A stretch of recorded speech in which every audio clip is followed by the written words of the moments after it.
'cause I really love to.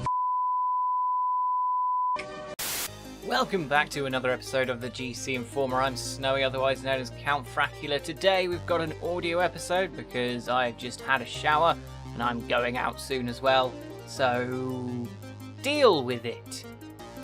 We'll start today with a little bit of fun news because we all need a little bit of that sometimes. The original Mafia, the PC game, is back from its digital purgatory and it's finally available to buy in some digital state.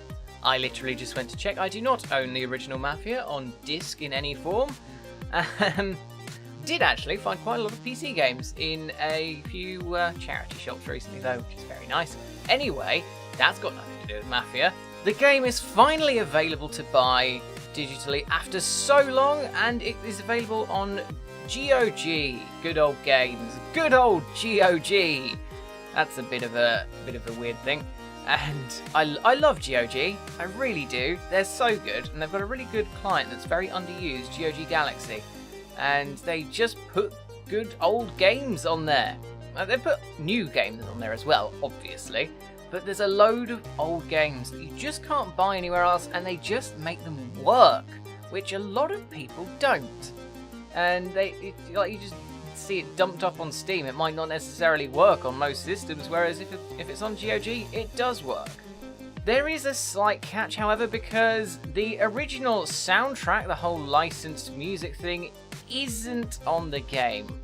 This is, of course, due to things like licensing issues with the music, but it'd be a bit like launching GTA Vice City without that soundtrack. Imagine that. It's a little bit annoying, but at the same time, to play what is very much a classic old game again without having to own a disc or track one down, that's a great thing. I'm all for the preservation of games, which a lot of people seem to not be for some reason. In other news, this is going to get depressing very, very quickly. The Escapist website has let go of almost all of their paid staff.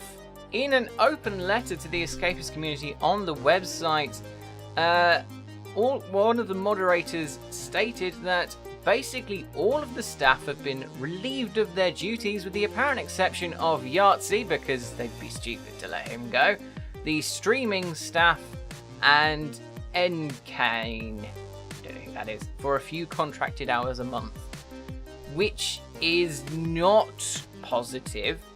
And it says to me that the Escapist is having a lot of money issues at the moment. Quite a few of the moderating staff on the website have kept on going on the site as volunteers, but this feels to me like the Escapist is on life support, and I hope it isn't in a way, because while it's a little bit, I'm not a huge fan of most of its stuff apart from Zero Punctuation. I don't want it to die, because that would be not great. That wouldn't be fun. Still, I hope all of the ones that have been let go or have had their duties relieved will find other jobs within the industry. I really do, because yeah, it sucks. It sucks to lose your job, and I really hope they find another one. Neogaf now, a site that is generally quite well trusted for gaming information, is basically imploding. The reason for this is the owner, his gamer tag name is Evil Law, whatever, has been accused of sexual assault again. You know, not a great start.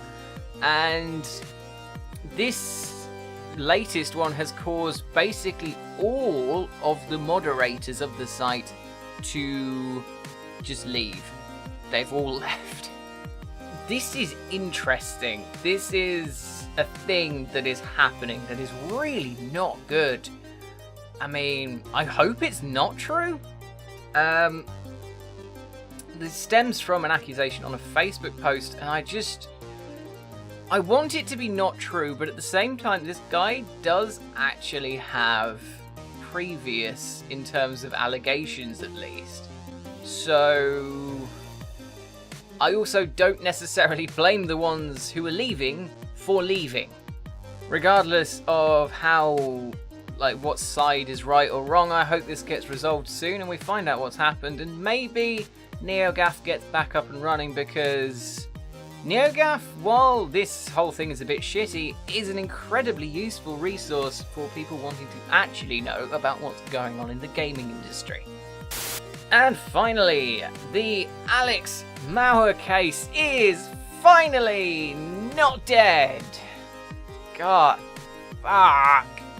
In what was a bit of a shock, the application for a default judgment based on Mauer's late response to the thing, she needed to file a response to the complaint and she did it a day late after a 2-month extension period, and it's been denied. Why has it been denied? This case is very much not over. It will actually go to court. They've accepted Alex Mauer's late response to the charges. This is bizarre. The judge has been so how lenient can you get on this one person? Of course, I'm not saying the judge is biased. I'm just saying that it's a bit much. 2 months to get a lawyer and a response is an inordinately long amount of time, and yet she still failed to do it. And even though she failed to do that, you're still letting her go with, letting her do what the fuck, guys? Regardless, it's not over yet, and this still might go quiet for a little bit longer before things get spicy in the courtroom. I really don't want it to go to the courtroom, to be honest. I just want this to be over, but it's still not over.